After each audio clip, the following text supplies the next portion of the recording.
Now, first of all, Jack, I want to thank you for inviting me down here. It's been great. It's been as I said, very innovative, very different kind of conference. And let's talk about that a little bit because, this event, it is your first conference, and how many advisors and suppliers are here?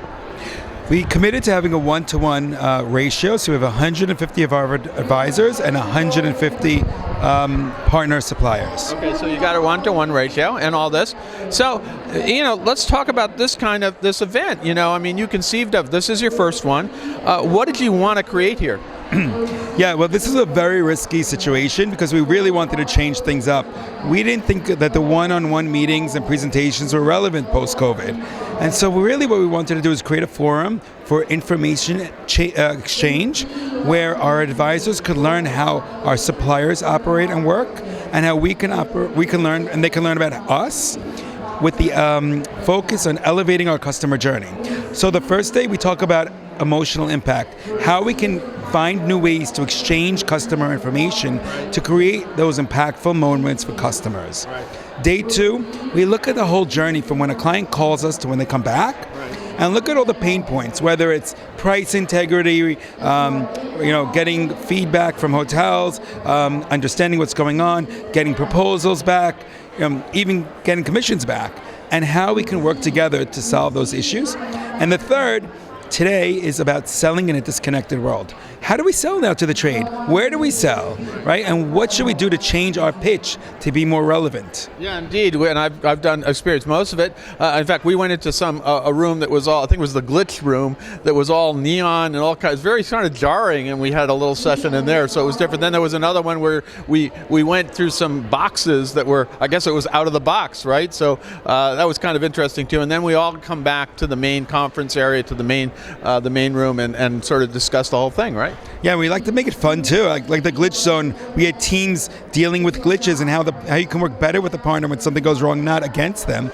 We also have some fun game shows. Serious. Oh, I forgot about the Newlywed Game. The Price is Wrong. The Price is Wrong. We got to get that right. Right, and some of the thing is you have to make fun of certain really serious situations. The Price is Wrong game show was meant to illustrate the disparity in price integrity amongst channels, even in luxury hotels. But we made it fun and brought it back to reality. You had some of the hotels you were talking about were in the room when they were like they were cringing, I think. I think so. So it was interesting to see that. Now, and also, as you said, that you've kind of avoided all these supplier presentations. We've had some, suppliers sponsor some of the events, but in general, it hasn't been just a litany of supplier presentations. Yeah, and that was risky because a lot of people want to, talk about what they sell. I think they still do, and some of them answered questions by talking about their places, and that was totally. But they want to get their word in, right? They have to justify it to their bosses that there is a reason they're at Baha Mar, just not to hang out at the beach, right? Right. But what we're doing is we've created committees now and volunteers at the end of each day,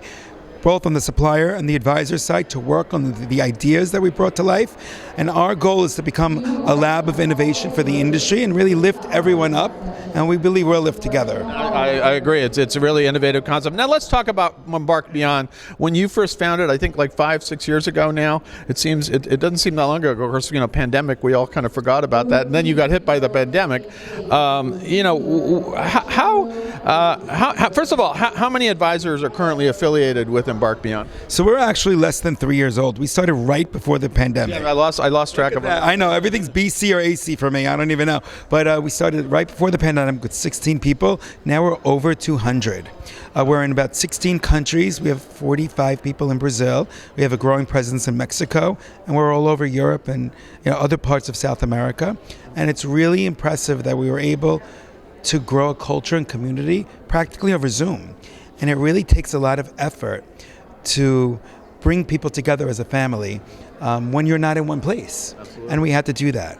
No, it's absolutely, and you've succeeded that enormously, and now here you are in person. So you've created this family. This is the first time to do that. Now, how can advisors? What advisors are you targeting? Who do you want to join, and how can they? Where can they go to find out more about Embark Beyond? Thanks. Great question. We're really looking for entrepreneurs, people who want to take their business seriously and grow it. We have tremendous tools from marketing plans to business plans, an amazing training program, but this is not a place to go for a side job. We're not just a travel company. We're a marketing company that does travel. Right. We sell luxury marketing opportunities, and we create those that are all customer-centric based on a one-fits-one approach to each of our advisors. And if you really want to seriously grow your business and focus on its development, we're probably the right place. We're not the place to come if you like static, because as you could see, we're all about change. We're all about disruptive and disruption. It really is. And disruption. And that's tremendous opportunity, but you can't be afraid to fail. Because one of the things we say is we always prepare to fail and plan to win. Absolutely. Now, what kind of host agency are you trying to create here? I mean, maybe we can't even call it a host agency anymore. What is it? We're trying to create a platform for entrepreneurs to thrive and grow in the luxury travel space. Now, over the pandemic, you were actually, we talked a lot about this. You created some amazingly different programs, some not even really selling travel, just to keep us going.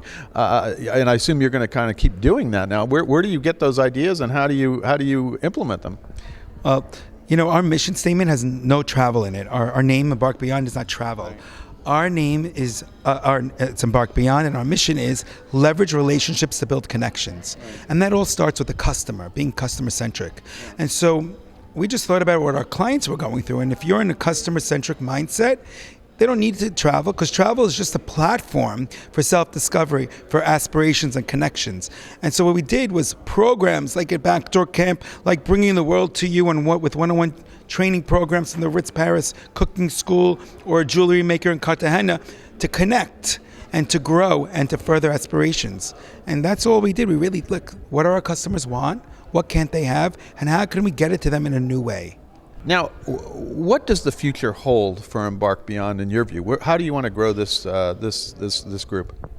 Embark Beyond is meant to be like a partnership structure. And so we love to build new business units that focus on new opportunities and have an owner in that owns a significant part of that subsidiary company. So we just launched Embark Safaris with a great safari advisor, and we just built a new company where he's a partner of ours, and we now have our own safari tour operator. That's incredible. Yeah, so you could do that with other segments too, right? Yeah, we're creating one for lifestyle. So it's going to bring in art, partnering with art companies, fashion, food, and bring that to the world of travel.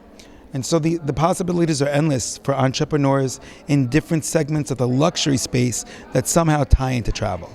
Now, is there anything else you want to say to your fellow embarkers? I think we're starting to use that. I don't know if that's what the preferred term anymore. And also the other travel advisors out there in the market who might be interested in either joining you or finding out more about what you do. Thanks. Well, you can find out a lot more about us at embarkbeyond.com. But for our fellow embarkers, I couldn't be more proud. They really make us shine. It's not about me or my partners. It's about them. And everything we do is about them. We ask their advice. They're our customers in a customer-centric environment. It's about seeking what we need to do to make their lives better. And that's how we operate. And that's what we appreciate, is they make us shine. Well, I know they're already looking forward to next year's conference. We don't know exactly where that's going to be yet. Maybe you'll reveal that at some point this conference. But this has been an amazing first conference, considering it was, it really has been an out-of-the-box travel conference, and that's quite literal, as you'll see in some of the out-of-the-box rooms. Out-of-the-box rooms, yeah. It is very different. It is very, it focuses on a lot of things and skills that travel advisors need, and I think they just like the whole environment different. Not to say that other host agencies have their way of doing things, and that's the way it is, and it's great. But you've created something that I think is very different. So congratulations. Thank you for being here. Well, thank you for inviting me, and hopefully next year you'll invite me again, and we'll see where you are in a year. Where we go next year. Who knows? Who knows? Absolutely. I'm James Schillinglaw here at Embark Immersion, Embark Beyond's first travel conference at the Baha Mar. Again, Jack, thanks so much. Thank you so much. I'm James Schillinglaw for Insider Travel Report.